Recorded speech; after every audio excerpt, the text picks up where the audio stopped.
telefone da central de atendimento da NASA não para de tocar. O operador está suando de tanto estresse. Ele mal tem tempo de atender o telefone e todas as mensagens recebidas dizem a mesma coisa. Tem alguma coisa piscando na Lua. De fato, centenas de milhares de astrônomos amadores estavam observando a Lua naquela noite. E, de repente, surgiu uma luz brilhante nela. É como se alguém tivesse acendido um poderoso holofote sobre sua superfície. Os cientistas começaram imediatamente a procurar uma explicação para o fenômeno. Primeiro, pensaram que se tratava apenas do brilho de um avião voando entre os observadores e a Lua. Mas nesse caso, não teria sido visto simultaneamente por tantas pessoas de diferentes partes do mundo.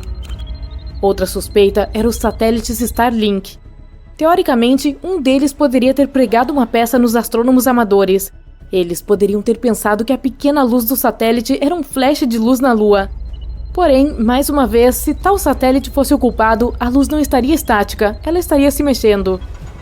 Enquanto alguns cientistas continuaram à procura de uma resposta para esse mistério, outros decidiram investigar o fenômeno mais a fundo. Para isso, construíram um novo telescópio no norte de Sevilha, na Espanha. As condições de lá são bastante adequadas para se observar a Lua. O telescópio tem 2 câmeras controladas remotamente a partir de um campus na Alemanha.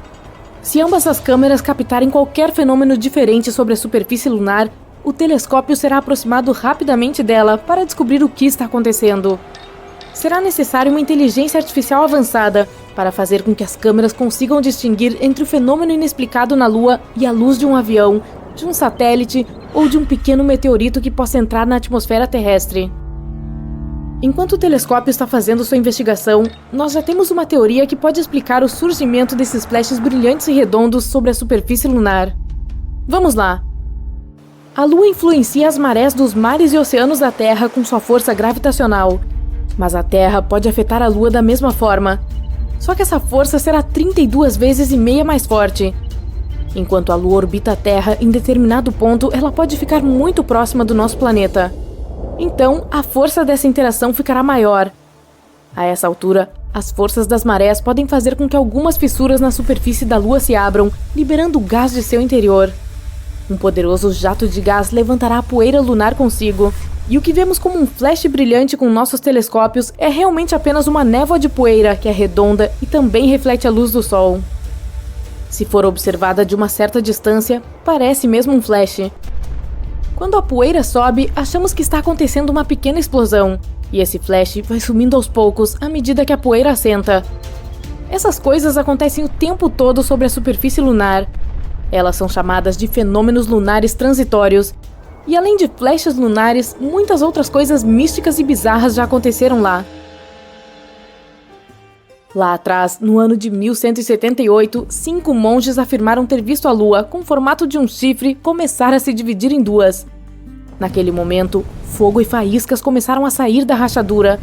Era como se um dragão estivesse cuspindo chamas.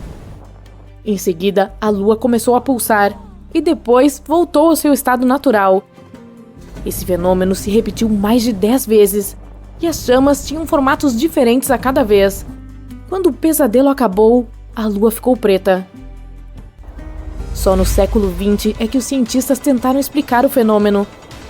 Havia a teoria de que um grande asteroide colidira com a Lua na época, e que foi esse asteroide que criou a cratera de Giordano Bruno, que tem 22 quilômetros de largura. Mas nesse caso, milhões de toneladas de fragmentos do asteroide teriam atingido a Terra também. E aí, as pessoas teriam visto uma incrível chuva de meteoros. Ela teria sido muito brilhante, e as memórias desse fenômeno certamente estariam registradas em algum lugar.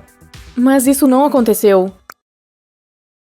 Agora, o fenômeno que os monges observaram parece questionável. Talvez eles tenham mesmo visto um asteroide cair, só que ele estava caindo sobre a Terra, e eles acharam que a luz do meteorito em chamas fosse alguma coisa sinistra acontecendo na Lua. Ou talvez os monges simplesmente imaginaram coisas. Não há testemunhas desse evento além deles. Outro fenômeno inusitado são as luzes azuis e vermelhas na Lua. Elas podem ser vistas quando esse satélite está na fase minguante, e isso ocorre com mais frequência na cratera Aristarchus. Os flashes vêm e vão de forma super rápida, parecem relâmpagos. Na verdade, é eletricidade.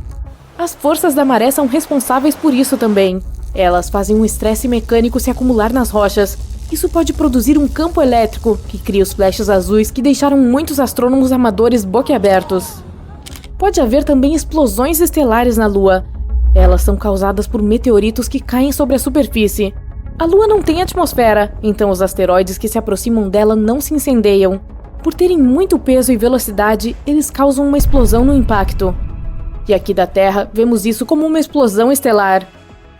Por exemplo, em 13 de maio de 1972, houve um impacto de meteorito de 1.000 toneladas de TNT perto do local onde a Apollo 14 pousou. Se tivéssemos vivido muito antes, poderíamos ter presenciado constantes flashes brilhantes sobre a superfície da Lua. Todas as crateras de lá foram formadas por ataques de meteoros desse tipo. Então imagine um monte de fogos de artifícios que havia anos atrás. E muitos desses meteoritos foram úteis. Eles trouxeram água. Sim, existe água na Lua. A NASA confirmou esse fato após alguns estudos com o telescópio SOFIA. Ele foi montado sobre um avião e as observações foram feitas na atmosfera superior da Terra. Nessa altitude, o ar seco permitiu que o telescópio visse até os menores detalhes. A água provavelmente estava dentro das crateras nos polos lunares. Esses lugares jamais viram luz e a água pode ter ficado presa em forma de gelo. Mas o telescópio SOFIA encontrou água sobre a superfície iluminada da Lua. Claro, são apenas moléculas de H2O que estão presentes nas camadas de poeira, mas já é alguma coisa. Se conseguíssemos juntar toda essa água, daria muito pouco. Em comparação, a quantidade de água que existe no deserto do Saara é cerca de 100 vezes maior do que a que encontramos na Lua. Mas um fenômeno ainda mais inusitado está acontecendo lá agora. A Lua está enferrujando. Sim, igual um pedaço de metal velho. Para a ferrugem surgir, precisamos de ferro, água e oxigênio. O solo lunar tem ferro suficiente, e como já sabemos, existe água lá também. A última peça desse quebra-cabeça é o oxigênio. Todos sabem que não tem atmosfera na Lua e que por isso não conseguimos respirar lá, mas mesmo assim, o oxigênio está presente. O vento solar é que levou ele para lá. O vento da nossa estrela quente se move a uma velocidade extremamente alta. Ele raspa o oxigênio das partes superiores da nossa atmosfera e o carrega para longe. E em algum momento, o vento com moléculas de oxigênio chega à Lua. Tcharam! Todos os ingredientes para a corrosão estão lá, e o minério de ferro da superfície lunar começa a ter um tom avermelhado. Se esse processo durar muito, em um futuro distante, a Lua ficará parecida com Marte. Ela terá uma cor laranja avermelhada. Sim, a cor característica de Marte surgiu exatamente a partir da corrosão, que começou lá milhares e milhares de anos atrás, quando esse planeta ainda tinha rios e mares com água e uma atmosfera com oxigênio. Outros objetos estranhos que podem ser vistos na Lua foram deixados lá por humanos. Entre os anos de 1969 e 1972, 12 pessoas visitaram o satélite como parte do programa Apollo. Ao todo, há 6 locais de pouso onde os astronautas deixaram um monte de coisas para trás. Além de algumas dúzias de satélites e espaçonaves que caíram ou pousaram suavemente sobre a Lua, há um rover lunar, algumas bandeiras dos Estados Unidos, uma foto de família de um dos astronautas e até 3 bolas de golfe. E as primeiras 2 pessoas que estiveram na Lua deixaram uma pilha de coisas para trás. Quando estavam prestes a voltar para casa, elas pegaram um monte de amostras de solo e rochas para levar. E para carregar tudo isso, tiveram que se livrar de tudo o que não era essencial para embarcar no módulo lunar. A câmera de TV, a coleção de ferramentas, o equipamento científico e até braços de poltronas. Os astronautas ficaram fora do módulo lunar durante 8 minutos e jogaram fora um monte de objetos desnecessários. Se juntássemos todos eles, mais os destroços que foram deixados pelos 12 astronautas, e os colocássemos sobre uma balança, seu peso somaria 199 toneladas. Isso equivale a 3 tanques blindados ou 3 aviões comerciais grandes. É estranho, mas é verdade. A Lua. Um belo satélite natural com algumas misteriosas manchas escuras. Sempre vemos o mesmo lado dele, então estamos acostumados com essa imagem. É difícil imaginar a Lua virada para o outro lado, mas costumava ser diferente.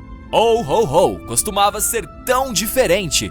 Imagine isso, um satélite enorme e incandescente no céu que causa tsunamis constantes. Sugiro que a gente viaje para o passado distante para ver como era a Lua há muitos, muitos anos. ela se formou há cerca de 4,5 bilhões de anos. Naquela época, o nosso planeta verde-azul ainda era um pedaço de rocha em brasa e insanamente instável voando no espaço. Ainda não tínhamos a Lua, e o dia em nosso planeta durava apenas 6 horas, o que significava somente 3 horas de luz do dia.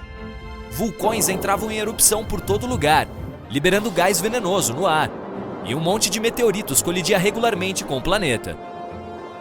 Ao mesmo tempo, há 4,5 bilhões de anos, ocorreu o chamado Grande Impacto, ou, como os cientistas chamam, a hipótese do Grande Impacto. Essa hipótese afirma que, certa vez, um objeto do tamanho de Marte colidiu com a Terra. Marte é cerca de 2 vezes menor que o nosso planeta, então o estrago não foi tão grande, mas bastante catastrófico. Este poderoso impacto removeu parte das camadas externas daquele objeto do tamanho de Marte e da Terra. O próprio núcleo deste corpo espacial se fundiu com o núcleo denso da Terra, e muitos fragmentos da Terra voaram para o espaço sideral. Então, este foi o começo da nossa Lua, ou, dizendo de forma científica, o processo de diferenciação começou. Este é o processo pelo qual todos os corpos planetários passam no início de suas vidas. Como o impacto foi muito quente, seu calor levou a maioria dos gases e líquidos dos pedaços quebrados da Terra. Apenas uma superfície de pedra relativamente seca restou. Então, sim, há água e gases na Lua, mas em quantidades muito pequenas. A gravidade do nosso planeta era forte o suficiente para fazer com que todos esses fragmentos de pedra quente permanecessem em sua órbita, e eles gradualmente começaram a ficar juntos. Os produtos químicos que eles continham foram distribuídos em camadas. O ferro, que era mais pesado, afundou mais para dentro, e elementos mais leves formaram a superfície. Em pouco tempo, 100 anos ou menos, o anel de vapor, poeira e rocha se fundiu. Os maiores aglomerados com a gravidade mais forte atraíram cada vez mais outras partículas, formando gradualmente a Lua. Parecia uma bola de plástico bolha em brasa. Infelizmente, o núcleo da Lua recém-nascida acabou sendo muito pequeno. Faltava ferro e outros elementos pesados para se transformar em algo substancial, como um planeta. As rochas lunares mais antigas provavelmente se formaram no oceano de magma. E quando a Lua esfriou gradualmente, acabou sendo uma bola branca, limpa e perfeitamente uniforme. Mas ainda era completamente diferente de como a conhecemos agora. Para começar, imediatamente após o seu nascimento, o satélite estava localizado a uma distância de apenas 21.700 km da Terra. Isso é 15 vezes mais perto do que está agora, cerca de 383 mil quilômetros. É assustador imaginar o quão grande e brilhante a Lua parecia no céu naquele momento. A vista provavelmente era bonita e aterrorizante. E é claro, essa proximidade causava ondas incrivelmente enormes na Terra. O planeta sofria com tsunamis regularmente. Além disso, naquela época, a Lua estava girando muito rápido e não ficava com apenas um lado voltado para a Terra. Mas em geral, a Terra e a Lua tiveram um impacto positivo uma na outra.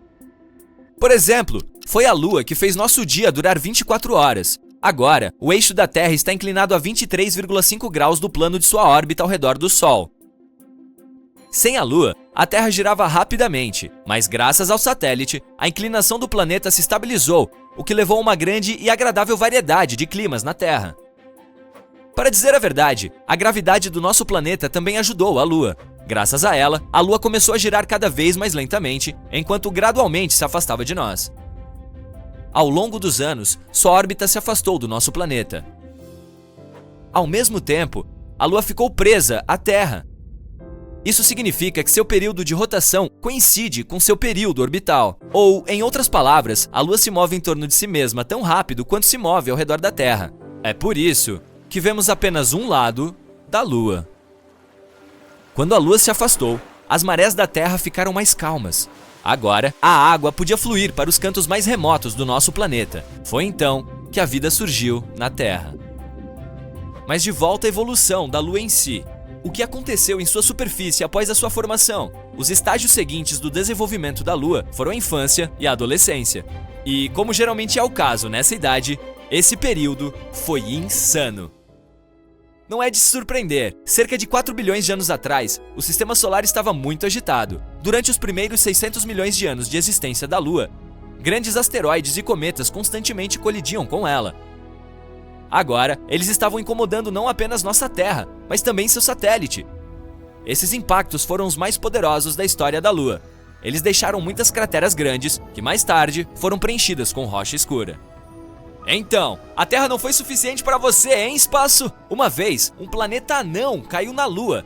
Era mais ou menos do tamanho de Ceres, o maior objeto no cinturão de asteroides entre Marte e Júpiter. Essa explosão formou a bacia do Polo Sul, Aitken, e também mudou para sempre a aparência lunar.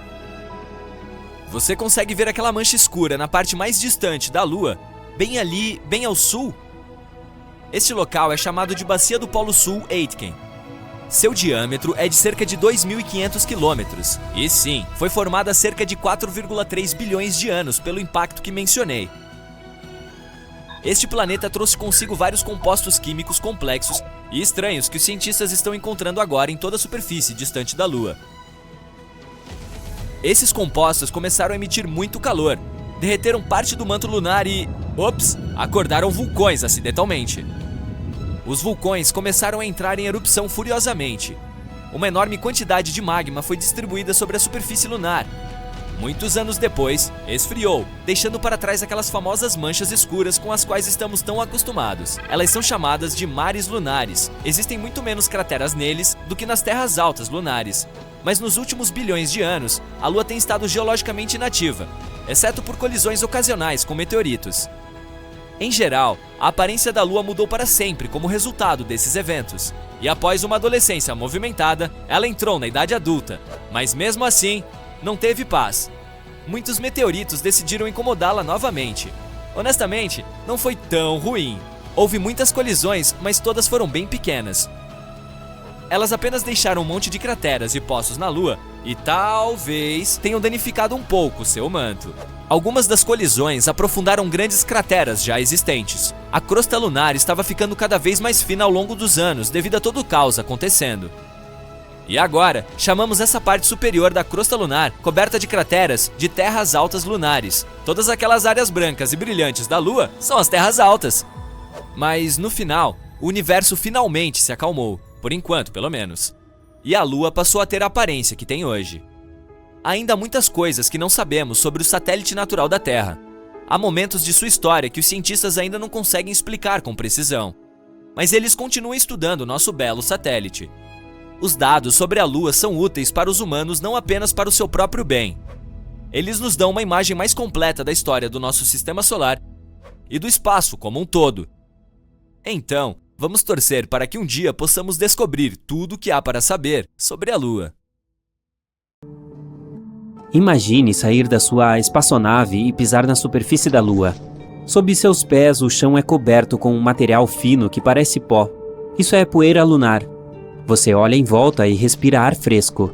O cheiro é muito diferente do ar da Terra, mas ainda é bom. Infelizmente, este é um cenário altamente improvável.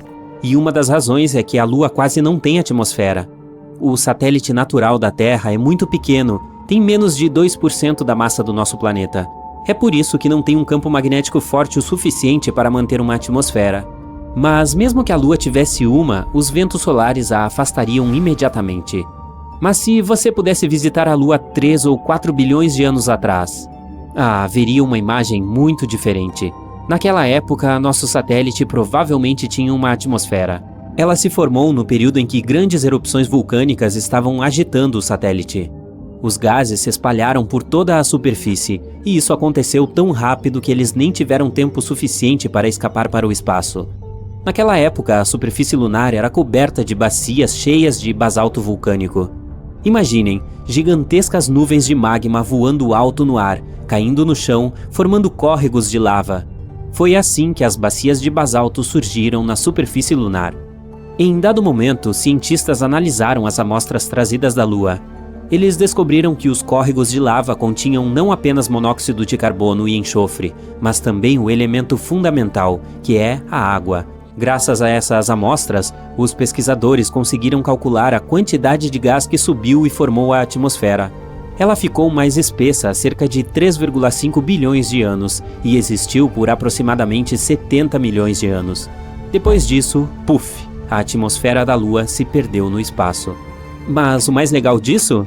Quando a Lua tinha uma atmosfera, o satélite estava de 3 a 10 vezes mais próximo do nosso planeta. Uma simulação no computador até sugeriu que a Lua estava provavelmente até 19 vezes mais próxima do que está agora. A distância entre ela e o nosso planeta poderia ser de 30 mil quilômetros, enquanto atualmente está a cerca de 390 mil quilômetros de distância. É por isso que a Lua parecia muito, muito maior no céu. Infelizmente, naquela época, nem os dinossauros estavam por perto para admirar a vista. Ao mesmo tempo, estudos mais recentes confirmaram que a nossa Lua realmente tem uma atmosfera. Ela é composta principalmente de hidrogênio, neônio e argônio, e contém alguns gases muito incomuns, como o potássio ou sódio. Você não pode encontrá-los, digamos, nas atmosferas de Marte, Vênus ou da Terra. Infelizmente, uma atmosfera assim não é adequada para nós, criaturas dependentes de oxigênio. Mas adivinhem, há muito oxigênio na Lua. Ah, eu sei, deve soar confuso, mas o problema é que esse oxigênio não está em sua forma gasosa mais comum. Não, ele está preso na camada de rocha e poeira que cobre a superfície de lá. Essa camada é chamada de regolito e contém até 45% de oxigênio. Então, isso significa que se aprendêssemos a extrair esse oxigênio, seríamos capazes de viver na Lua? Não tão rápido. O oxigênio nessas rochas está fortemente ligado aos minerais. E para separar esses componentes, precisaríamos de toneladas de energia e equipamentos especiais. Mas se conseguíssemos iniciar esse processo, a Lua teria bastante oxigênio. Existe uma teoria de que a Lua pode ter se formado durante uma colisão entre a Terra e outro planeta. Este planeta deve ter sido menor, do tamanho de Marte. Isso provavelmente aconteceu cerca de 4,5 bilhões de anos atrás. Outra teoria afirma que a Lua costumava ser um asteroide, ou algum outro corpo errante. Ela se formou em algum outro lugar do Sistema Solar e, quando passava pela Terra, foi apanhada pela gravidade do nosso planeta. Outros especialistas pensam que, em algum momento no passado, a Terra estava girando tão rápido que parte de seu material se desprendeu e logo começou a orbitar o nosso planeta. Foi assim que a Lua apareceu no nosso céu. E a teoria menos empolgante afirma que o satélite natural da Terra pode simplesmente ter surgido junto com a Terra durante a formação do nosso planeta. Atualmente, a Lua é o quinto maior satélite natural do Sistema Solar. É também um dos mais densos, perdendo apenas para o satélite Io, de Júpiter. Muito provavelmente a Lua tem um núcleo minúsculo, que não é maior do que 2% da massa do satélite. Com cerca de 676 km de largura, ele consiste principalmente de ferro e enxofre. A superfície lunar é escura, embora o satélite natural da Terra seja o objeto mais brilhante no céu noturno. Na realidade, ela reflete um pouco mais do que o asfalto. Você pode ter ouvido que a Lua, junto com o Sol, causa marés nos oceanos e mares da Terra. A atração gravitacional do satélite cria algo chamado força de maré. Isso faz a água se projetar nas partes mais próximas da Lua e mais distantes do satélite. Essas saliências são o que conhecemos como marés altas. Mas o que poucas pessoas sabem é que a Lua também faz com que as rochas subam e desçam, assim como acontece com a água. Claro, esse efeito não parece tão dramático quanto as marés oceânicas, mas ainda é perceptível. A superfície sólida da Terra se move cerca de 2,5 cm a cada maré. A Lua não apenas causa marés no nosso planeta, como também diminui sua rotação. Esse fenômeno é conhecido como frenagem de maré, e isso aumenta a duração do dia na Terra em um pouco mais de 2 milissegundos a cada 100 anos. A Lua também está se afastando da Terra, na mesma proporção em que suas unhas crescem. Isso é cerca de 4 centímetros por ano. Você realmente deveria cortá-las. Se um dia ela sair flutuando pelo espaço, nosso planeta passará por tempos difíceis. Sem a força estabilizadora da gravidade da Lua, a inclinação da Terra começaria a mudar descontroladamente, de nenhuma inclinação, ou seja, sem as estações, até uma grande inclinação, resultando em condições climáticas extremas. Como a Lua não tem atmosfera, nada a protege de temperaturas extremas. Fica incrivelmente frio no lado noturno, chegando a menos 234 graus Celsius. Enquanto isso, o lado ensolarado fica literalmente fervendo, com uma temperatura de 121 graus Celsius. Outra coisa da qual a Lua não consegue se proteger sem uma atmosfera são os meteoritos. É por isso que a superfície do satélite é cheia de crateras. Para a comparação, existem cerca de 190 crateras de impacto identificadas no nosso planeta. Muitas delas estão escondidas pela vegetação ou cobertas de água. Mas se falarmos da Lua, o número é muito maior. São vários milhões, e cerca de 5.000 delas têm mais de 20 quilômetros de diâmetro. A Lua é menos sismicamente ativa do que a Terra, por isso essas crateras e outras formações antigas permanecem em perfeitas condições por séculos. Mas mesmo que a superfície lunar esteja praticamente adormecida, o satélite natural da Terra ainda tem lunamotos. Eles começam vários quilômetros abaixo da superfície. Uma teoria sugere que eles podem estar acontecendo, porque a Lua está encolhendo à medida que seu interior está esfriando. Os cientistas dizem que a Lua se tornou cerca de 45 metros mais fina do que costumava ser há várias centenas de milhões de anos. Então, como isso funciona? Imagine uma uva se transformando em uma uva passa. Ela vai enrugando enquanto encolhe. O mesmo está acontecendo com a Lua. Ela vai encolhendo e vai enrugando. Mas, ao contrário da uva, a Lua não tem uma casca flexível. Sua superfície é dura e quebradiça, então, à medida que fica menor, sua crosta racha e quebra. Seus pedaços são empurrados sobre as partes vizinhas. Os pesquisadores têm quase certeza que essas falhas ainda estão ativas e provavelmente são responsáveis pelos tremores que abalam a Lua. Alguns deles são muito fortes, de até 5 na escala Richter.